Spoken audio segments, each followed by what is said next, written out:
Hello बच्चों, let's read this question. Out of SF6, PF6 minus SiF6 minus 2 and XeF6, the molecule having distorted octahedral geometry is. हमें बताना है कि इनमें से किस मॉलिक्यूल का ज्योमेट्री डिस्टॉर्टेड ऑक्टाहेड्रल हो. Please note the key concept of this question, and this is that the distorted octahedral geometry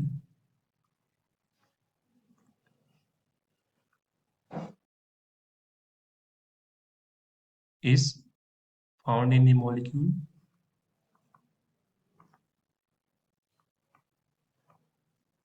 having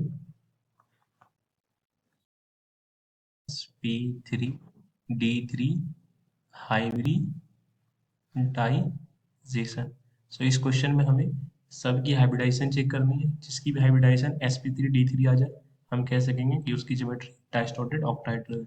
so hybridisation हम जानते हैं that hybridization is given by the sum of lone pairs and bond pairs around central metal of a molecule, central atom of a molecule. So जब हम SF6 की बात करते हैं, so SF6 group 16 में होने की वजह से इसमें आउटर मोस्ट सेल में 6 इलेक्ट्रॉन्स होंगे. सो ये हर एक इलेक्ट्रॉन को यूज करेगा एक एक बॉन्ड बनाने में.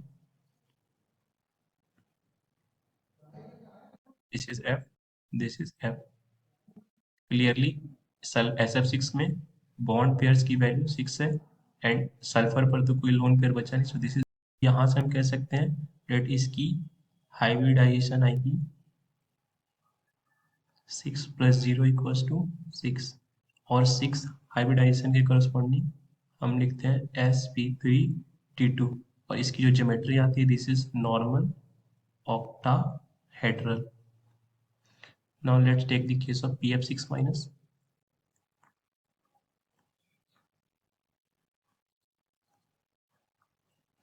PF6 ग्रुप 15 में होने की वजह से इसके आउटर मोस्ट सेल में 5 इलेक्ट्रॉन्स होंगे एंड ये -1 के फॉर्मल चार्ज की वजह से इसके पास नंबर ऑफ इलेक्ट्रॉन्स हो जाएंगे 6.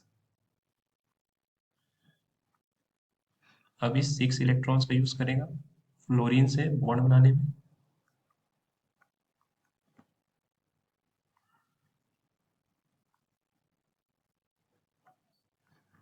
एंड फोस्फोरस पर जो नेगेटिव चार्ज था उसे हमें दिखाना होगा एक ब्रैकेट के अंदर. सो यहाँ पर भी हम देख सकते हैं that the bond pairs form that is number of sigma bond this is 6.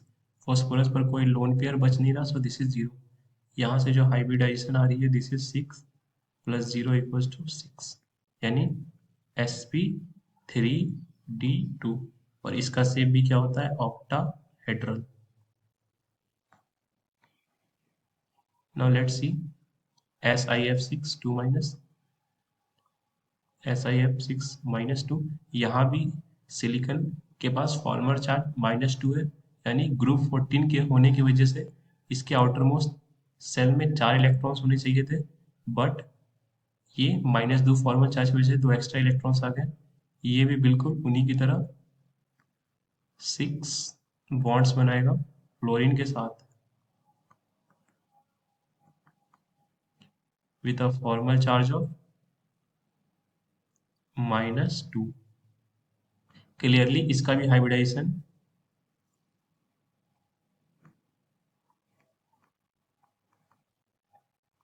Bond pair 6 है, लोन पेयर 0. सो दिस यानी इसका भी हाइब्रिडेशन sp3d2 यानी इसका जो शेप आना चाहिए this is octahedral. Now let's take the case of XeF6. XeF6 now XeF6 group 18 का एलिमेंट होने की वजह से इसके आउटर मोस्ट सेल में 8 इलेक्ट्रॉन्स होंगे 1 2 3 4 5 6. एक तो ये लोन पेयर में बच जाएगा और 6 से ये बॉन्ड फॉर्म करेगा.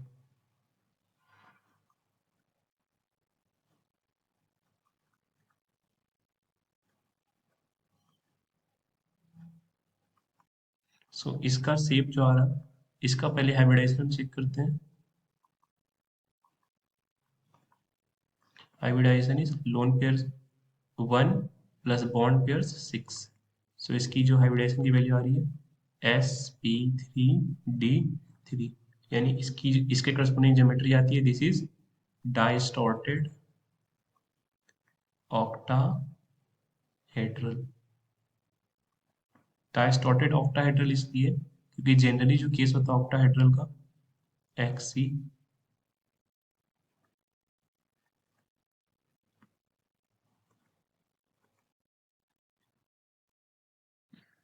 जिसमें ये चारों एक प्लेन में है,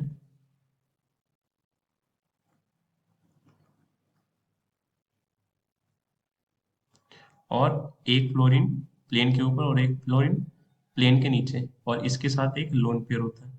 सो ये लोन पेयर और बॉन्ड पेयर के बीच में रिपल्सन की वजह से थोड़ा सा ऑक्टाहेड्रल से ये डायस्टॉर्ट हो जाता है, इस वजह से इसकी ज्योमेट्री का नाम है डायस्टॉर्टेड ऑक्टाहेड्रल। सो इस फिल इन द ब्लैंक में हमारे पास जो मॉलिक्यूल आ रहा है this is XeF6। I hope आपको ये कॉन्सेप्ट समझ आया स्टूडेंट्स। Thank you.